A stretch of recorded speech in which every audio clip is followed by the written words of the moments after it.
24 or even 12 hours, they say, is enough to change everything political as far as Nigeria is concerned. For those who do know how political parties work in Nigeria, if you attend a party meeting at a party caucus meeting for a decision that will be taken by all party members later in the day, if you go back home and think that everything is being sorted out, when you get to the venue of the meeting, you will realize that while you went sleeping or having a siesta, several more meetings have taken place. Decisions have been taken and changed. And you'll be surprised that people who supported your position just a few hours ago are saying something different. This is why those who thought that everything about Nigeria's politics had been resolved and that it was obvious to see who will win the election would now have to think twice. Several activities have taken place that show that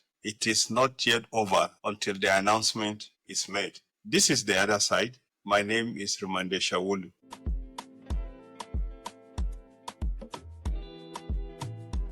We are talking today about three things: the revamp or the resurrection of the People's Democratic Party, the former ruling party of Nigeria, which ruled Nigeria for 16 years. The second thing we'll be talking about is the decision to bring the professor who contested the governorship election in Plateau State and lost to the PDP to become the national chairman of the All Progressive Congress. And the third point that we'll be considering is the role of Peter Obi, the presidential candidate of the Labour Party in the last election, and the vice presidential candidate of the People's Democratic Party in the 2019 election. Is Peter Obi on his way back to the PDP? The PDP held a very high-profile stakeholders meeting.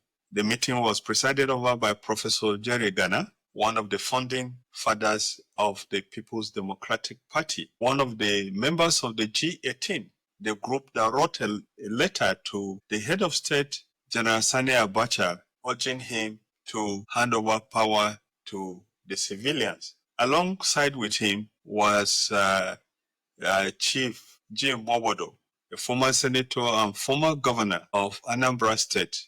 In the Second Republic, he was a member of the Nigeria People's Party, one of the parties that was regarded as a progressive party in that era. And of course, there were others who sent in their messages and were too old or so to come for the meetings. But most of the people who worked to create the PDP, a party whose role was to get the military out of the political arena of Nigeria, have died. Most of them have died and are no longer with us.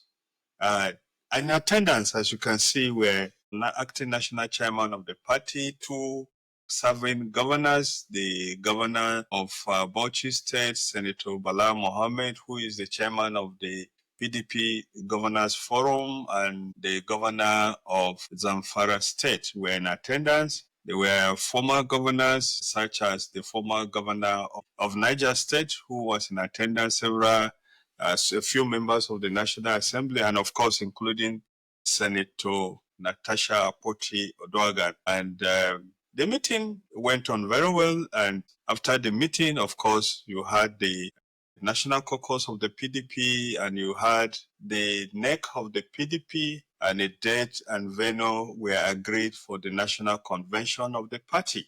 And so, as we have it, it's obvious that the PDP, from their appearance, is coming back to shape. The Plateau State Governor was the third governor that was present. Curiously, the governors of Taraba, Bayelsa, Enugu were absent at the meeting, as well as the governor of Adamawa State, Governor Fintiri, were absent at the meeting. President Bola Ahmed has said that some PDP governors are still going to decamp to join him. It's obvious that we'll know in the next few weeks which of these governors. Is it the governor of Taraba State, Abu Kefas, or the governor of Adamawa State, Governor Amadu Fintiri, or governor of Osun State, or the governor of Bayelsa, or Cyril Umba of Enugu? But President Tinubu says that some of them are going to join him in the APC. So PDP may go into the next election with fewer governors than it has ever had before. But as well, was for concern for some people, and it was expressed there by several persons who had the chance to speak, is the question of people who are members of the PDP but have already pledged allegiance, so to say, so the presidential ambition of President Bola Ahmed Tinubu. Among them, of course, are the former governors of the Benue State, as well as generally, so to say, the members of the G5. So the question that people will be asking as time goes on is whether the members of the J5 who have asked the PDP to retain Senator Anyao as the secretary of the party and as well zone the presidential ticket of the party to the south will now abandon their pledge to President Bola Ahmed Tinubu and come back to be effective in the PDP.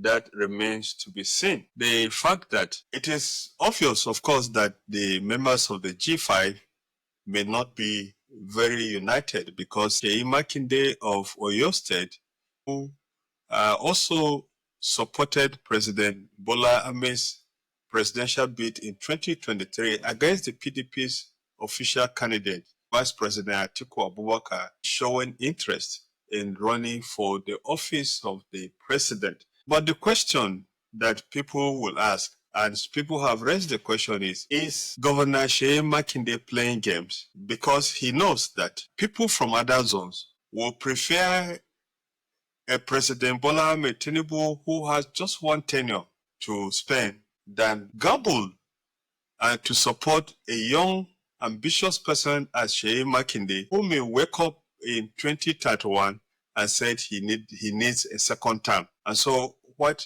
will people do at that time? That is one question that is yet to be answered.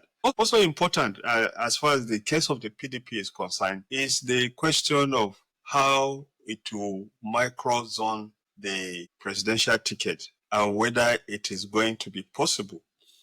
And it needs to be pointed out that there are some members of the PDP who have already gone into the African Development Congress, ADC, who said they will remain members of the PDP but work for the ADC. The question to ask is, if PDP has so many people within it that are not loyal to it, that are openly saying that they will work for other political parties, will you say that the PDP will see is a serious party? The former governor of Ekiti State, who says he was a member of the G5, that is Governor Ayo Fayose, said he will not support any candidate from that the PDP will field because the PDP, according to him, is too weak, has no chance of winning, and that PDP will even come fourth in the presidential polls. As far as concerned, his zone,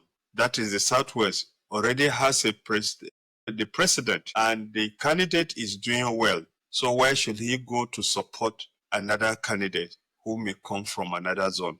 This brings up the whole issue about the ethnicity that is involved in Nigeria's politics. The questions that have been raised before is, if the party, the PDP, is torn between all these zones and it wants to present a presidential candidate, how is it going to work to ensure that the aggrieved party does not work against the group that eventually gets the presidential ticket? Well, we'll see with time with what happens in the next few weeks as the situation develops. The second big news that happened was that the APC, after a very long time, successfully held its neck inside the villa and came out with a new national chairman, no other person than the former INEC commissioner for Benue State, Professor Nentawe, who lost the governorship election in 2023 to Caleb Mutfwang of the PDP in Plateau State. And almost, but for the Supreme Court, threw out Barrister Caleb. As a matter of fact, all members of the State House of Assembly, the National Assembly, who won the 2023 election, were thrown out by the Court of Appeal because, according to the courts, that the PDP in Plateau State had problems with its structure that were illegal. And so that everything that was done by the party came to naught. And so all the PDP members who won as senators, House of Assembly members, and as members of the House of Representatives were all thrown out, and the persons and parties which came second took over those positions. Professor Nentawe was hoping to get into the government house in Redfield because of that decision of the Court of Appeal, but the Supreme Court said no. And that is why Barrister Caleb is still the governor of Plateau State. But the fact that Professor Nentawe, a Christian, has been appointed or elected national chairman of the All Progressive Congress, it means that the secretary to the government of the Federation, former Governor George Akome, may no longer lose his seat as the secretary to the government of the Federation. Shortly after Governor Abdullahi Ganduje, the former national chairman of the APC, resigned, the news came out, which were promptly denied by the government, that the government had appointed a new secretary to the government of the Federation, as Akome was going to become the national chairman of the party. But the most interesting thing, according to political observers, as far as this decision is concerned, is the fact that as it stands now, President Bola Ahmed Tinubu appears to have closed the door on the speculations that he will appoint a Christian as his running mate in the coming election. It is clear because the national chairman of the party is a Christian, it is inconceivable that President Bola Ahmed Tinubu will appoint a Christian as his deputy. As a matter of fact, it may also appear that the president may go ahead to the northwest to pick a Muslim to assuage the complaints of the CPC bloc, which feel that at least some of their members have come out publicly to complain that President Bola Ahmed Tinubu has been going against them. In any case, President Bola Ahmed Tinubu and his team may be looking at the famed 12 million votes that they said the CPC group controls. And so they may not want to joke with it, which is why they decided to close the rumor, close the door to the speculation that a Christian will be appointed the vice presidential candidate, and have gone ahead to appoint a Christian as the national chairman of the party. And so Christians may have to settle with having a secretary to the government of the Federation as well as the national chairman. But whether that will give President Bola Ahmed Tinubu the support that he expects to get from the Christians in the north is still what the future will tell. Nobody can say for now how things will pan out. And that will depend on a number of factors, including what happens in the People's Democratic Party and the people that went out to form a coalition. However, interesting stories have been coming out, and Professor Jerry Gana, the convener of the stakeholders meeting on Wednesday last week, has come out to declare that the PDP have been reaching out to Peter Obi to come back to PDP to run its flag. During the meeting, there were people that were disappointed that former President Goodluck Jonathan had refused or was unwilling to come out to fly the flag of the PDP. And of course, in their absence, or for reasons that the former president may not be interested in running, Peter Obi may serve as another candidate for the coalition. Even though Peter Obi and his team have not made any comment, what is clear is that Peter Obi has been holding meetings with several people, including the former governor of Niger State, who also in 2013 wanted to leave the PDP, had declared he was going to leave the PDP with those who left, but stayed back in the PDP and actually did what Wike and the G5 did in 2023 worked against the PDP for President Muhammadu Buhari to emerge winner. Of course, the decision of Peter Obi to run the ticket of the PDP may upset several Igbo politicians who think that the best way to get President Bola Ahmed Tinubu out of power is for Peter Obi to team up with Vice President Abubakar Atiku. It is very obvious that in both the South-South and Southeast, Peter Obi is still very widely popular. And the fact of the matter is that it is not clear as of today whether if Peter decides to run as a vice presidential candidate, he will be able to get the people who are supporting him move their support to whoever will run as the main candidate. And this may be some of the questions that he will be considering in his mind. And that may be a problem for him because as it stands today, the general opinion in the South, especially Southeast and South-South, even before the 2023 election, by several political appointees and elected persons, was that it was the turn of the South and that they would not support a Northerner. That came out very clearly in the election results that the PDP, which usually won, which the South-East and South-South, and which you could say was indigenous to the South-South and Southeast, actually lost the election in the Southeast and South-South because a northern candidate was presented and they felt that it was the turn of the South. Well, as it is now, no one can tell what is going to happen, but the fact of the matter is that, like I said, in Nigeria, people move in and out of political parties. It will not be strange or surprising if some of the people that have moved into the APC and even the ADC trace their steps back to the PDP if Peter Obi or a Southerner becomes the presidential candidate. Like some people said, in spite of the fact that he lost the election in 2015, the poor performance of President Muhammadu Buhari, the suffering that the people in the North are complaining about, have made President Jonathan to be somewhat favored in the North.